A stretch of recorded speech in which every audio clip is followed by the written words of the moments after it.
Well, good morning, everyone. Thank you very much for joining me here today as I unveil our platform, my plan to help you get ahead.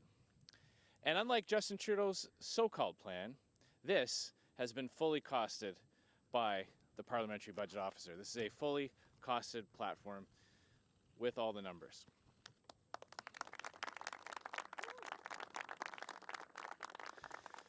Now, throughout this campaign and throughout my travels, I've been constantly reminded that Canadians are truly the most fortunate people in the world.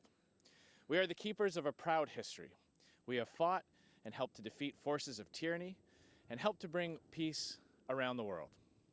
We are the protectors of a rich democracy, one rooted in a commitment to pluralism, personal freedom, and individual responsibility.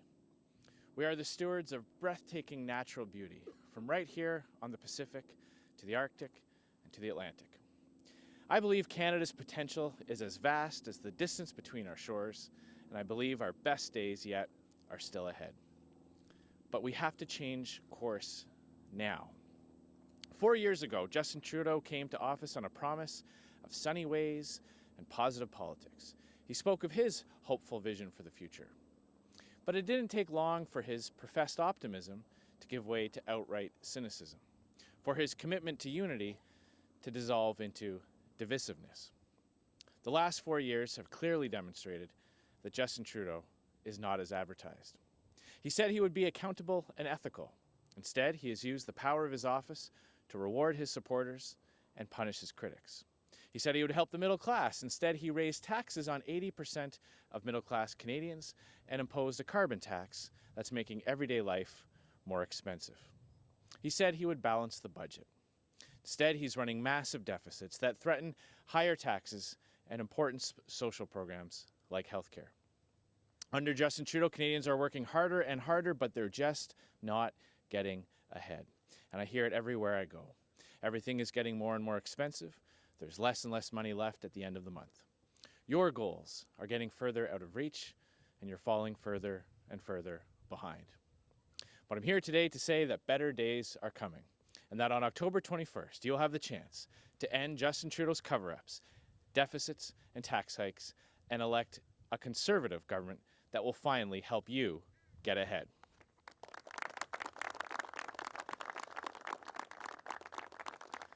Throughout the campaign, I have announced several new ways my government will lower taxes and put more money in the pockets of Canadians. And today I want to highlight what that will mean for 3 different families many Canadians will be able to relate to. Consider the example of a retired couple living right here in Tsawwassen. Under our Conservative plan, they will get $2,580 back in their pocket every year to help them get ahead. Or the example of a family of 4, almost 5, in Quebec. At the end of the year, a new Conservative government will have put $2,642 more in their pocket. Or the example of a family of 4, soon to be 5, in Montreal. A new Conservative government will put $4,642 back into their pockets. And one final example, a family of 4 in Markham.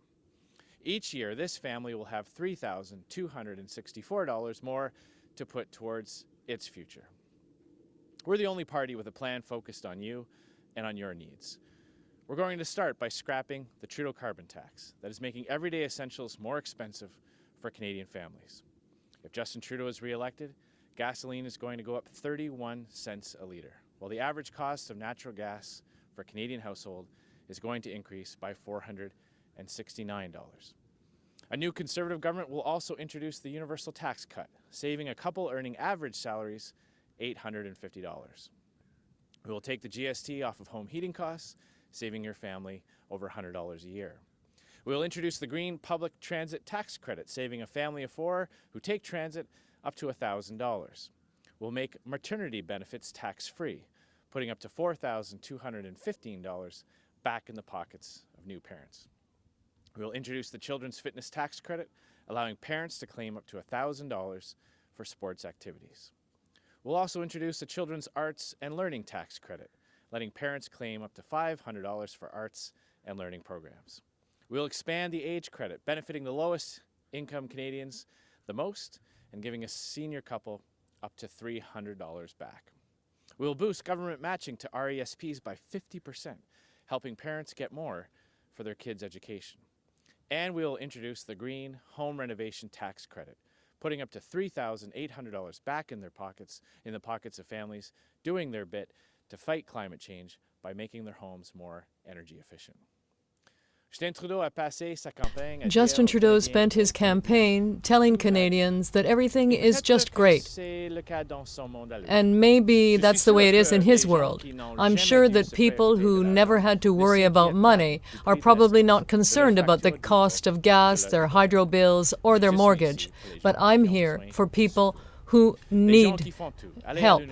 People who go to university, want to find a good job, work hard, pay their bills on time, but just can't get ahead.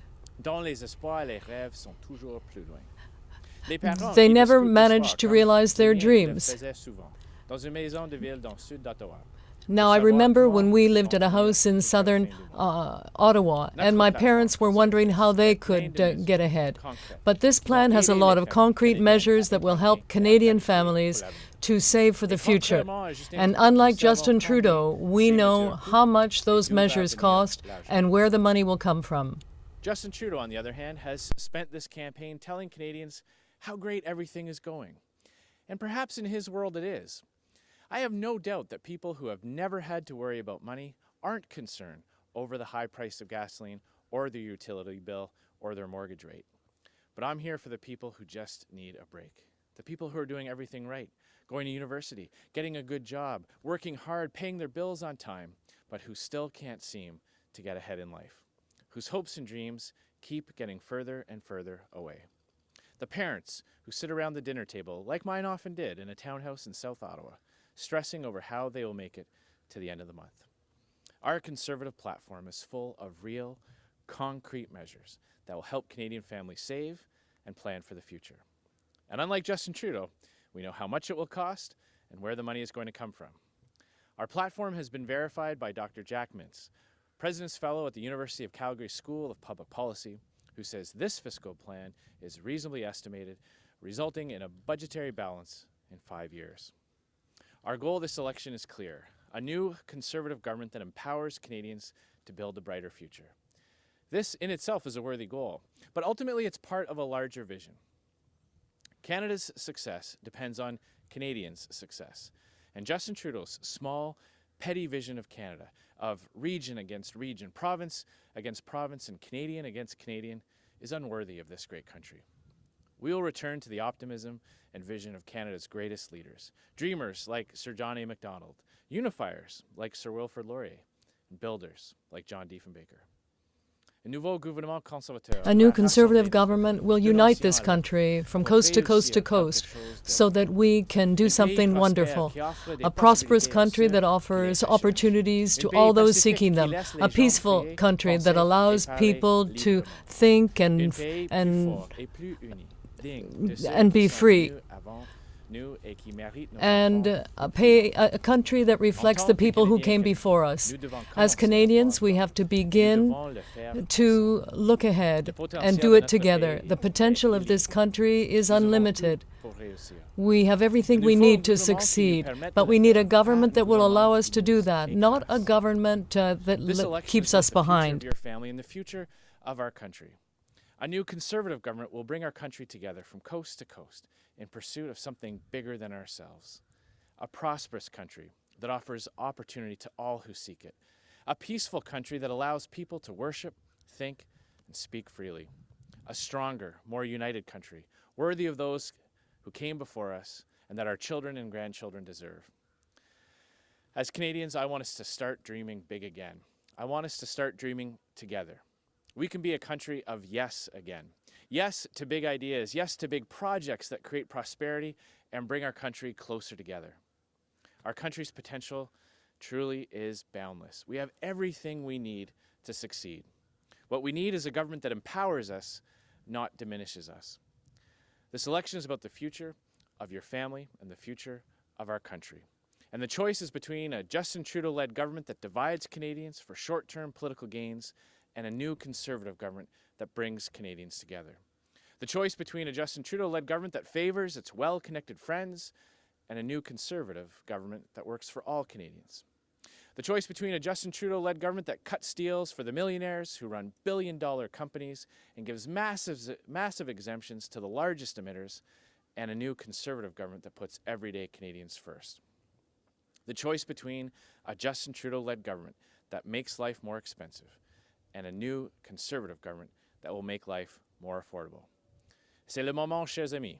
This is the time. It's the time to turn the page on 4 years of false promises. As Canadians, we have to look to the future with confidence and optimism. It's time for a new Conservative government that will live within its means and put more money in your pockets so that you and your family and Canada can get ahead. So the time has come, my friends. It's time to turn the page on 4 years of negativity and broken promises. As Canadians, it's time for us to look to the future once again with confidence and optimism. It's time for a new Conservative government that will live within its means, put more money in your pockets, so you and your family, and ultimately Canada, can get ahead. Merci beaucoup. Thank you very much. Happy to take your questions.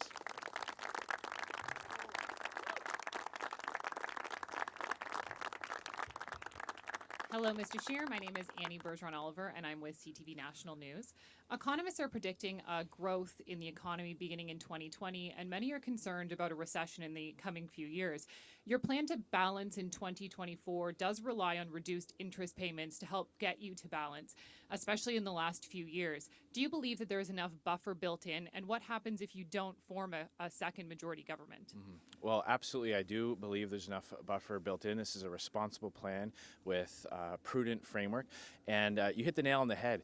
We believe that it's much better to have Canadians' tax dollars going into better services or freeing up space for the government to cut taxes than to be paying interest on the debt. And under the Liberal plan, more and more of your tax dollars going to pay just interest on the debt. Their plan doesn't give us any flexibility if we do head into a difficult situation. Ours does. Yes, our plan is a prudent and responsible plan, and it's better to have taxpayers' money going to better services or for tax cuts than paying interest on the debt to banks.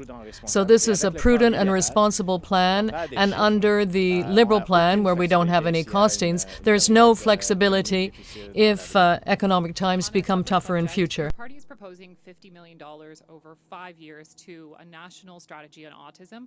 I'm wondering if you can go into a bit more detail about what this would include and what types of new treatments might be available for people who do have autism. Well, this is about developing that exact strategy and bringing experts together, as well as those responsible for provincial health departments, to develop strategies for enhanced care, for best practices, and things of that nature. So this is a way the government can play a leadership role in bringing all of those stakeholders together, parents as well, to determine the best way forward to make sure that children with autism have the very best care and have the best possibility to maximize their potential and to get the help they need. Bonjour, Monsieur Scheer, Philippe Vincent Foisy, Radio-Canada.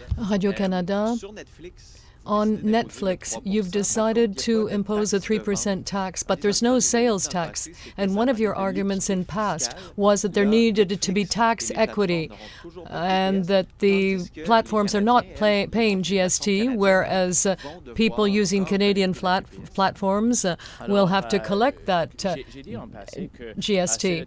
I've said in the past that there's a need for a review of the tax system, and it's clear that more and more exchanges happen on digital platforms, and there's a lot of concern in the economy right now. So our government would like to look at that. But today, we're talking about taxing web giants to make sure that they pay their share. They bring in billions of dollars from the Canadian economy, and they have to pay their share.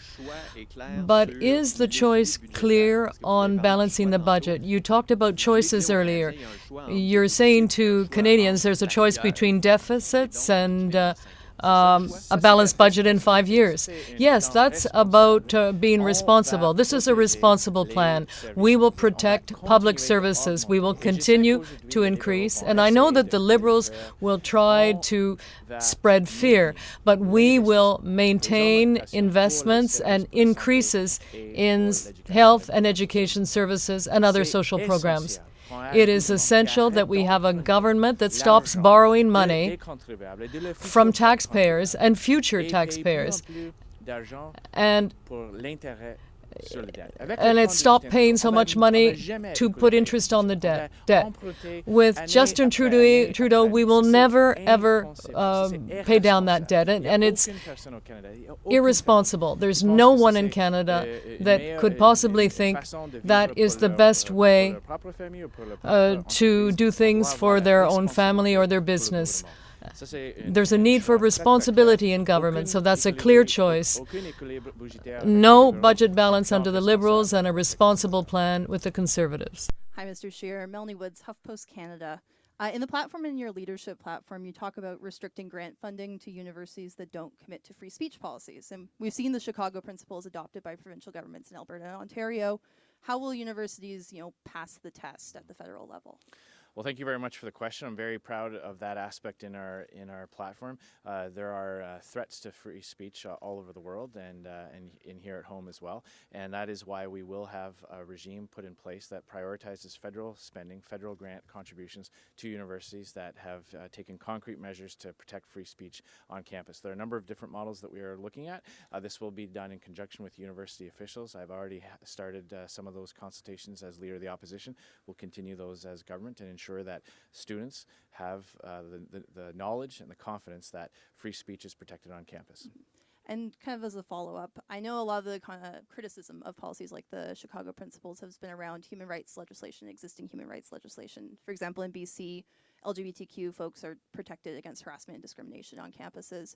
So would banning a anti-trans speaker from campus, for example, put a university at risk for funding? As I said, the goal of this program is to ensure that legitimate debate can be held. We've seen phenomena all over the world where people are not able to speak, where events have been canceled, not because they violate any particular code of conduct or a university policy, but just simply because people protested and then there are concerns raised about security and things like that. So the goal here is to protect robust discussion, robust debate, and of course universities have the right and the obligation to ensure that students can take their studies in security and without fear of harassment. But we also have to make sure that, especially on university campuses, which were founded to have those challenging ideas challenged and robust debate, that can continue in Canada. Hi, Mr. Scheer. David Cochran with CBC News. You've got about $49 billion in tax cuts and spending over 5 years in this plan, and to pay for that and get rid of the deficits, about $67 billion in cuts in new revenue and delayed infrastructure spending. What do you say to the people who look at the $53 billion in infrastructure delays and cuts and say you can't do this without slashing programs and cutting jobs? Well, because we've shown exactly where the money's come from. We are committed to increasing the transfer payments for health, education, and social programs. That is a guarantee that is costed and is outlined in this platform. We've said where we're going to get the money from. We're going to get it from corporate welfare. We're going to get it from foreign aid from countries, relatively well-off countries that don't need Canadian taxpayers' dollars. We're also going to eliminate things like March Madness, where government departments spend hundreds of millions of dollars in the dying days of the fiscal year. We're going to make sure that government real estate is allocated responsibly so that the government isn't wasting money with empty office space all over the country. We're going to protect core services while we make government more efficient. Liberals measure success in government by how much money they spend. Conservatives measure success in government by actually getting results. And it's essential that we do this because the choice is clear. If we do not get back to a responsible plan for treating Canadian taxpayers' dollars wisely, we will see those massive deficits threaten social programs and lead to massive tax hikes. This is the time that we can get back on track and avoid the Kathleen Wynne disastrous situation that Ontarians know all too well and that Canadians across the country have seen. In French, please. We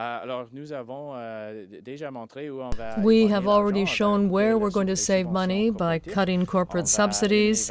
We will eliminate 25% of foreign aid, and we will eliminate things like March Madness, where federal departments would spend millions and millions of dollars and empty government buildings. We will protect investments in healthcare and education. But it is absolutely essential, and we have a responsible plan to put an end to these deficits year after year. That's irresponsible. And that path will take us in exactly the same direction, with threatened social services. Mr. Scheer, starting next year, right away, you're going to start pushing off billions of infrastructure spending into the future to help you balance the budget. But a lot of that infrastructure money would be tied up in programs where there are agreements with provinces or with municipalities on multi-year funding going forward. So how do you expect them to respond to this sudden jolt of cash moving out of the next 5 fiscal years? I obviously reject the description of that. What we know and what the Parliamentary Budget Officer has said is that the Liberal government has no plan when it comes to infrastructure. Most years they lapse up to 40% of the money that was earmarked. Projects aren't getting built, and so what we're saying is we're going to send the same amount of money, and we're going to do it in a responsible way. We're going to respect all existing agreements for projects that have already been signed off on. We're going to see those through, and we're going to put in place a responsible plan that actually gets money out the door and shovels in the ground. And that is clearly not what is happening. And the Liberals again will try to create fear and division over something that is simply not true.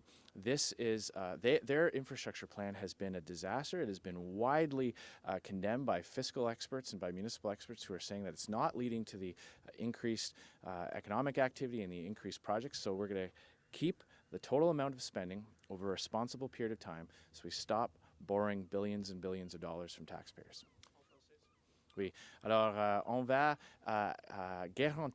Yes, we will guarantee that all the projects that have already been begun and where there's an agreement with the different governments, and we will spend the exact same amount of money, but in a more responsible way. The Parliamentary Budget Officer said that the Liberal plan does not exist, and every year the government allows 40% of the money to remain on the table for projects that haven't begun. So mayors and municipalities can have confidence that they will be able to continue to invest in these major projects, and we will put an end to the practice of borrowing millions of dollars from taxpayers. On the question of existing projects, we have made specific commitments that we're already getting tremendous feedback from not just municipal leaders, but also people who live in communities, like the Massey Tunnel replacement here in BC, and like the expansion to the Ontario and Yonge Line in Toronto. So it's quite clear that with us, with the Conservative Party, you actually get big projects going. You don't just get what the Liberals say, which are false promises without the shovels in the ground. Ian Bailey, Globe and Mail. I wonder if you could circle back to infrastructure. Given all the infrastructure needs, especially here in the Lower Mainland, why spend less? Why spend $18 billion? It's not about less over 5 years. It's not about spending less. The total amount of spending continues at the same overall level. And we have to keep in mind, these are at record high levels. The previous Conservative government spent billions of dollars increased spending on infrastructure to get these important projects built, and our plan maintains that overall budget amount. So again, the Liberals are going to try to say things that just aren't true, and I will take no lessons from a party that hasn't even costed their own platform. They're now going to try to cost our platform when they can't even provide costing for their platform. So I'm not going to listen to anything that they're going to be saying today on our numbers. And a follow-up on that, I mean, the promises of not being costed for some of these projects, so how will they get built while overall funding is kind of cut? Isn't there some uncertainty there? Well, again, I reject the premise. This is an overall budget envelope that will continue to be maintained. The overall dollar amount is the exact same. There's no reduction in the overall dollar amount. What we're saying is that we are going to make sure that projects actually get built, and that's what the Liberal government has failed to do. The Parliamentary Budget Office said their plan didn't exist, that the projects aren't getting built, the money's not getting out the door. So we're going to make sure the money that does get that actually goes out the door and gets these projects built. Thank you very much. Oui. Alors, le directeur parlementaire The parliamentary budget officer said there's no plan. The projects don't get underway. There's no economic benefit under the Liberal plan. Our plan will really allow us to carry out the major projects and improve the quality of life of Canadians. Good afternoon, Mr. Scheer. Andrew Lawton from True North. So your plan calls for balanced budget legislation, which seems to be based on the premise that a government can every year balance the budget barring unforeseen circumstances. Why then commit future governments to something that you're not prepared to do for 5 years? Well, we have a lot of work to do to clean up the Liberal mess, and we want to do it in a way that can allow existing core services to be strengthened. We're going to increase those investments in healthcare, education, and social programs by at least 3% every year, while controlling the growth of government spending in other areas, and by eliminating wasteful practices like March Madness, the government hiring outside consultants, spending hundreds of millions of dollars on outside consultants when they have expert public servants who could do the job within the federal departments, and of course by ensuring that government real estate is managed much more efficiently. And on the note of immigration, how are you going to, under a Conservative government, deal with the tens of thousands of asylum seekers that have already come in illegally who are denied their claims and thus not eligible to stay? Well, just this week I made an announcement at Roxham Road where we've seen tens of thousands of people cross into Canada illegally, and I made the announcement that we would close the loophole in the Safe Third Country Agreement. We would also increase resources for our border service agents so that they can carry out judicial decisions and decisions by those who are hearing those applications, and by increasing the number of judges who are hearing the cases in the first place. Mr. Scheer, this is Manpreet and I'm from Red FM. Now, as you know, there are less than 9 days left in the elections, and we are already on 11th of this, we are all into advanced polling stage. Don't you think you're too late to announce your platform? And my question is it a part of your strategy, or was it because of the pressure from your federal opponents who've been often asking you've been delaying it? Not at all. This was always the day that we had decided we would unveil our platform. And quite frankly, it was because we had so many good things to announce throughout this campaign. Even just yesterday, we announced further measures for helping those who are adopting children. Even though it was the day before the advance polls, we still had great policies to announce. In fact, there's some policies in this platform that, because we have so many great ideas, we weren't able to get them all out before the platform launched, but I'll be highlighting them next week. Thank you. Blatchford, Canadian Press. Mr. Scheer, I was wondering which specific economic data points will tell you that your overall plan is working? For example, what are your targets for employment numbers, wages, GDP growth? Well, we're going to be looking at all of those things. As we implement this plan, we know that Canadians' purchasing power will increase when they have more money put in their pockets. We can expect a GDP growth as a result of these measures. More money in people's pockets means more money at their disposal to invest in their homes, to invest in their children, to basically spend as they see fit. And that's the biggest difference between Liberals and Conservatives. Conservatives believe that the dollar left in the hands of the hardworking taxpayer who earned it is always better spent than in the hands of the politician who taxed it. So of course we'll be looking at things like GDP growth and employment numbers, and we believe that this is a much more responsible plan than endless deficits. Endless deficits that mean higher taxes. And when taxes go up to pay interest on debt, that is not good for the economy. Yes, we will be looking at all the figures on GDP and the employment rate, and we are confident that when we leave money in the pockets of Canadians, it's better for the economy than when the government has to increase taxes to pay interest on the debt. Elements of your plan. Would it enable people to sue parents and guardians of cyberbullies, and how effective would this really be?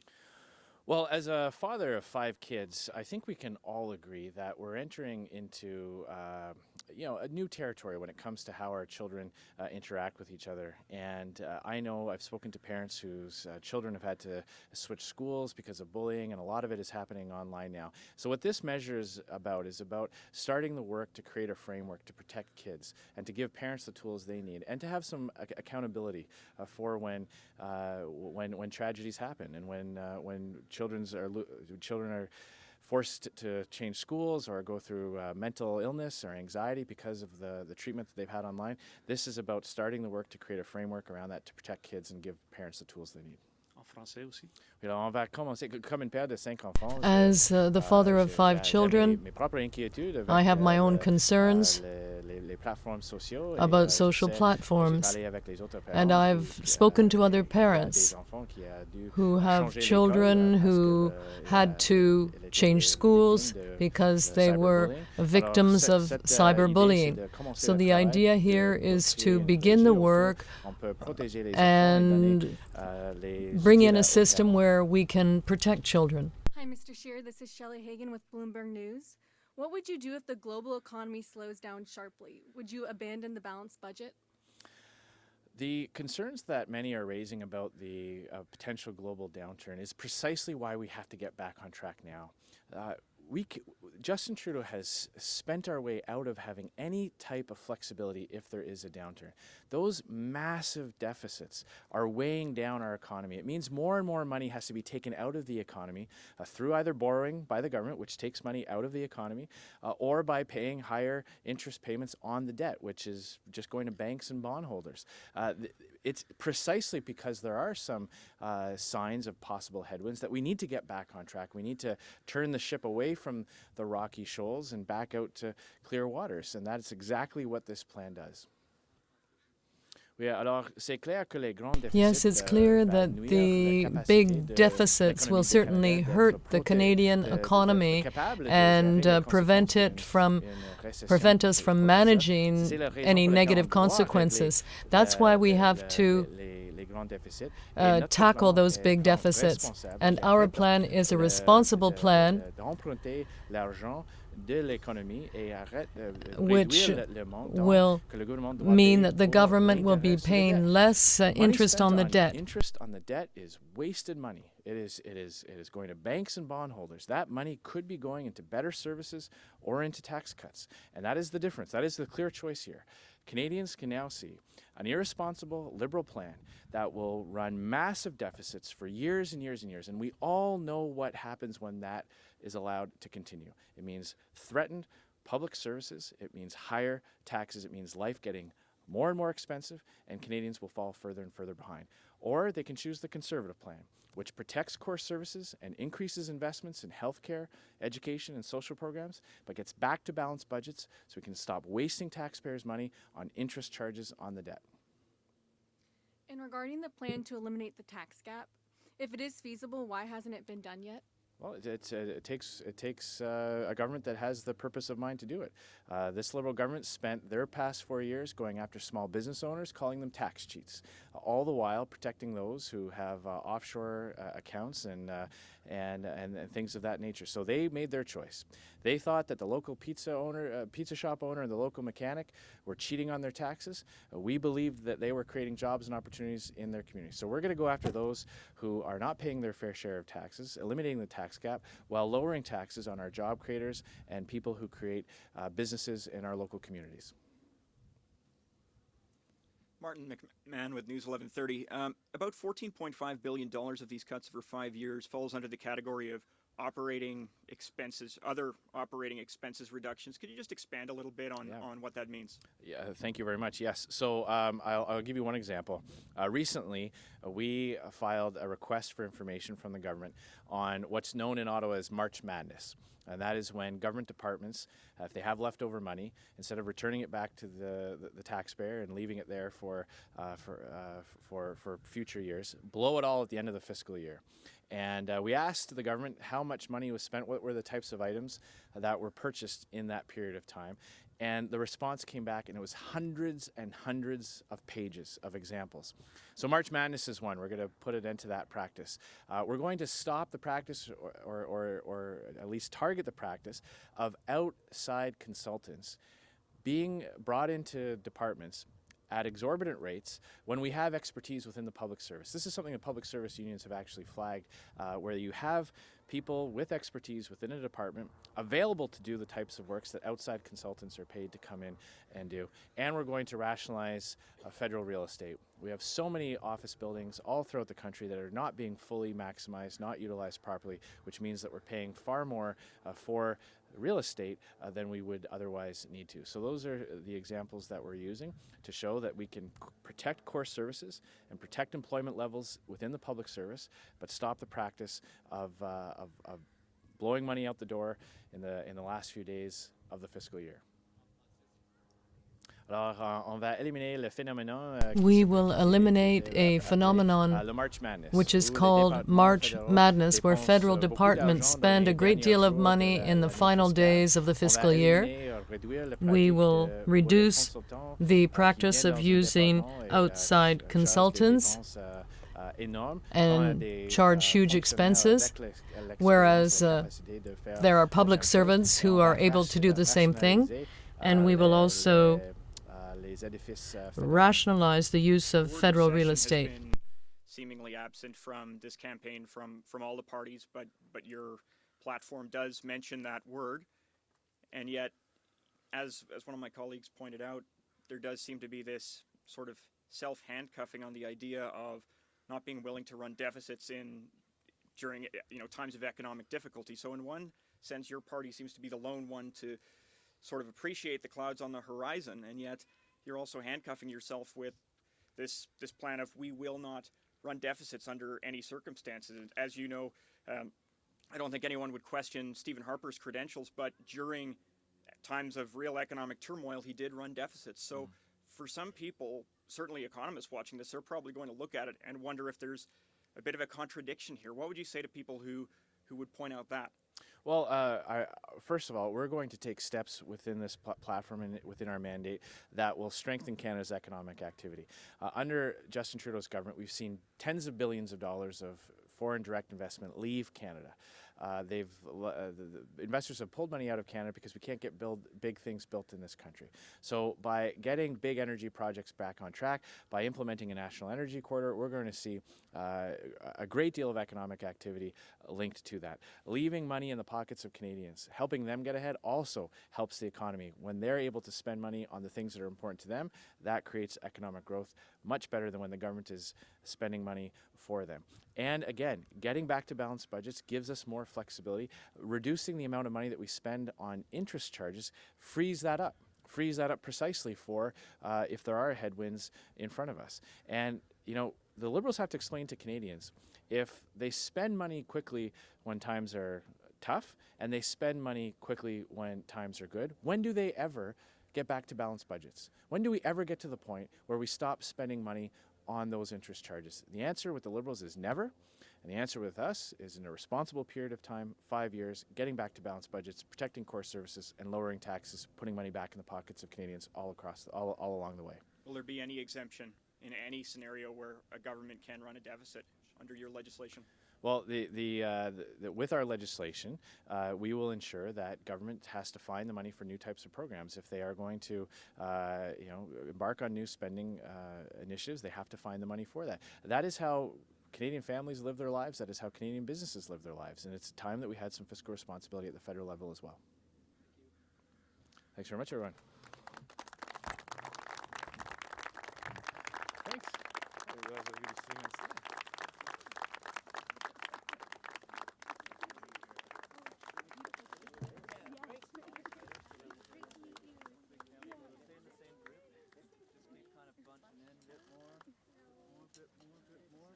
Yeah, just close the gap. There you go.